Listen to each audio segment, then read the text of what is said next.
In the 1980s, America made a bet, a massive gamble that small-town savings banks could play like Wall Street giants.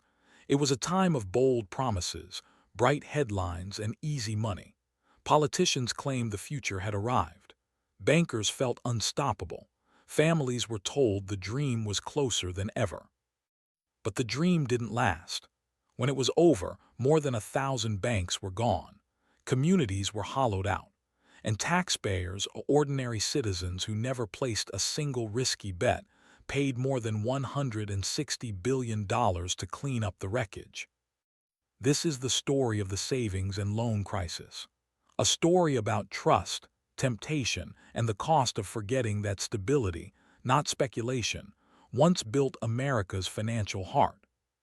To understand how it all began, we have to go back half a century. The story starts not with skyscrapers, but with small storefronts on quiet streets.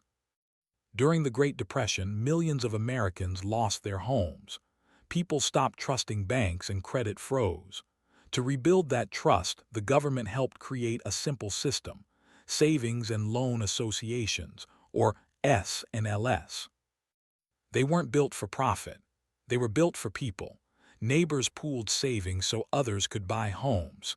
The idea was as old as community itself: help one another, earn modest returns, and keep the money local. By the 1950s, that model was the pride of post-war America. Suburbs expanded, veterans bought houses, and every town had a friendly S&L with a familiar face behind the counter. It was a quiet revolution of brick and siding, of lawns and backyards. The S&L industry became the backbone of the American dream. For decades it worked perfectly because the world around it stayed predictable. Interest rates were steady. Housing values climbed slowly. The balance between saver and borrower rarely shifted. But by the 1970s, the winds changed. Inflation surged. The oil crisis hit. The cost of living doubled in less than a decade. The Federal Reserve raised interest rates to fight inflation, and suddenly, the calm waters turned violent. S&LS had written 30-year mortgages with fixed interest, maybe 6 or 7%, but now depositors could earn 10, 12, even 15% elsewhere. Money started to flee these small institutions faster than they could respond.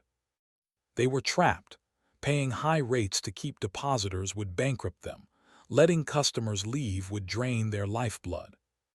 Across the country, hundreds of S&LS were technically insolvent, alive only on paper. But nobody wanted to admit it. Not the regulators, not the bankers, not the politicians. The dream of home ownership had become a quiet crisis of arithmetic. In Washington, a new idea was forming. If the old rules were strangling banks, maybe it was time to remove the rules entirely. This was the dawn of deregulation. Politicians, eager to spark growth, began preaching a gospel of financial freedom. Let markets work. Let competition thrive. Let bankers innovate. In 1980, Congress passed the Depository Institutions Deregulation and Monetary Control Act. 2 years later came the Garn, St. Germain Act. Together, they changed everything. No longer confined to simple home loans, S&LS could now chase profits in commercial real estate, land development, and high-yield bonds. They could offer any interest rate they wished. They could open new branches, invest in anything that promised a return. And here's the catch: deposits were still insured by the federal government. So risk soared, but safety for depositors remained. It was the perfect moral hazard. Heads, the bankers won. Tails, the taxpayer lost. At first, it looked like a miracle. Money poured in. New offices appeared overnight. Young executives traded their conservative suits for designer ones. The savings and loan industry had been reborn, louder, faster, and richer. The 1980s were in full swing. Deregulation, real estate, Reaganomics, and the unshakable belief that markets could police themselves. Across Texas, California, Florida, and Arizona, S&Ls dove into property speculation. Shopping malls, resorts, office towers, all financed with other people's money. For a while it seemed unstoppable. Profits soared, shareholders cheered, politicians claimed victory. But beneath the glitter, something was wrong. The profits weren't real. They came from inflated property values and creative accounting. Loans were being issued not because projects were sound, but because fees were lucrative. Many of these loans went to friends, political donors, or even to the bankers themselves. It was a gold rush, and like every gold rush, it attracted dreamers, schemers, and the outright corrupt. By 1984, a handful of regulators began sounding alarms. They warned that the system was overheating, that risk was exploding, that fraud was spreading. But no one wanted to listen. Deregulation was politically popular. Profits were politically useful. In Texas alone, new S&Ls appeared every month. Some were run by seasoned financiers, others by real estate promoters with little experience. They promised extraordinary returns, sometimes twice what traditional banks could offer, and ordinary investors, hungry for yield, poured in their savings. The stage was set for disaster. The first cracks appeared quietly. Oil prices began to fall, hurting regional economies. Real estate values dipped. Projects that had been profitable on paper now sat half-built and empty. Still, many bankers doubled down, rolling bad loans into new ones. Hopping recovery was just around the corner. But it wasn't recovery that came, it was collapse.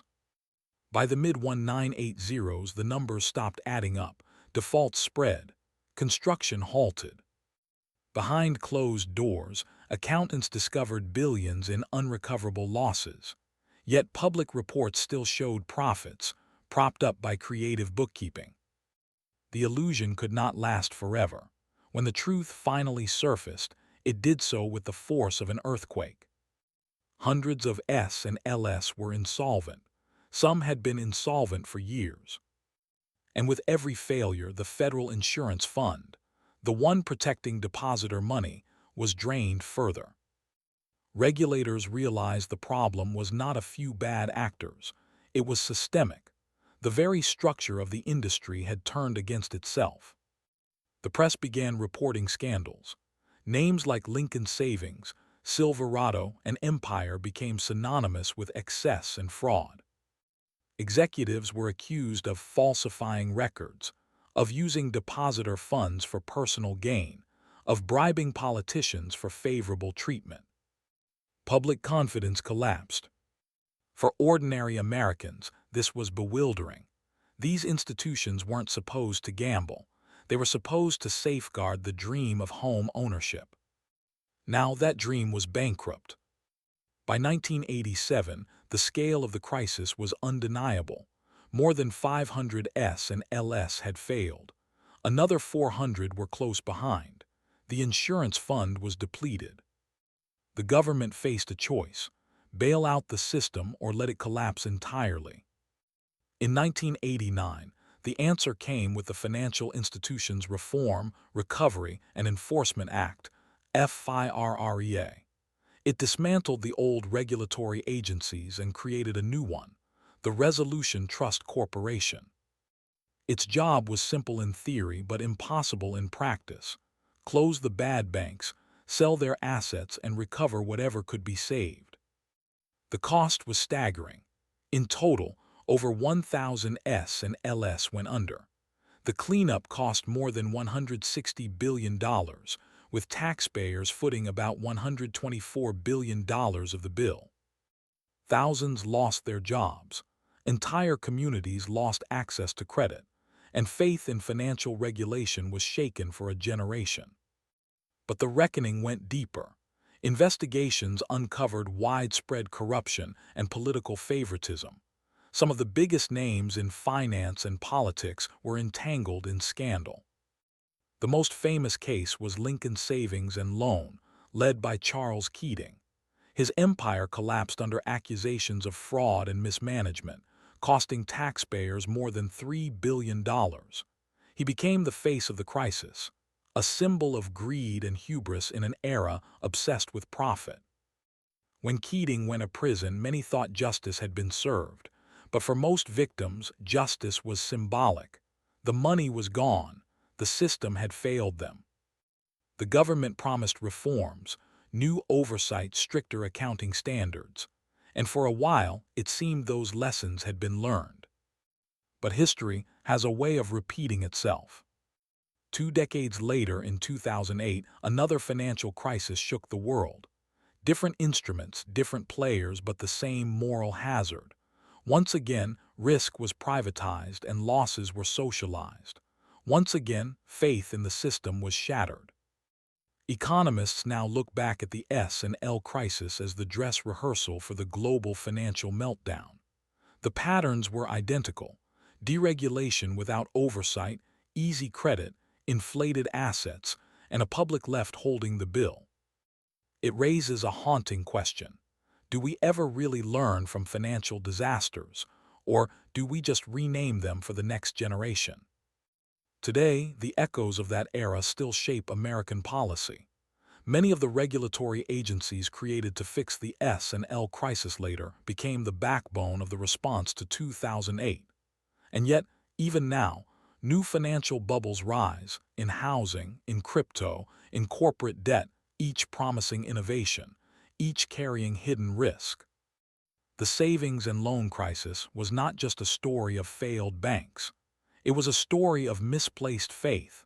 Faith that markets could regulate themselves, that greed could be disciplined by competition, and that the pursuit of profit would always align with the public good.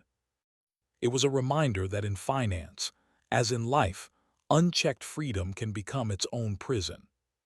3 lessons remain clear. First, stability requires memory. The moment a system forgets why rules exist, it begins to rot from within. Second, greed is not innovation.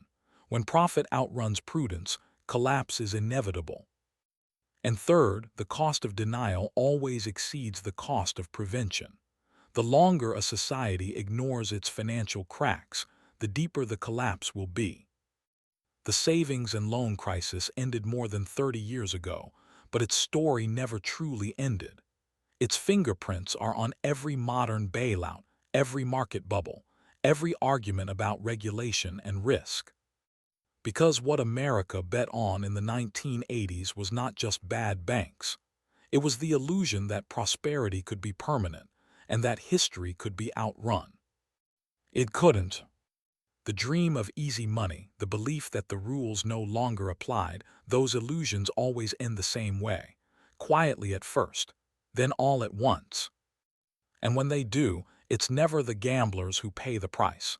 It's the people who believed in them. The savings and loan crisis was America's warning.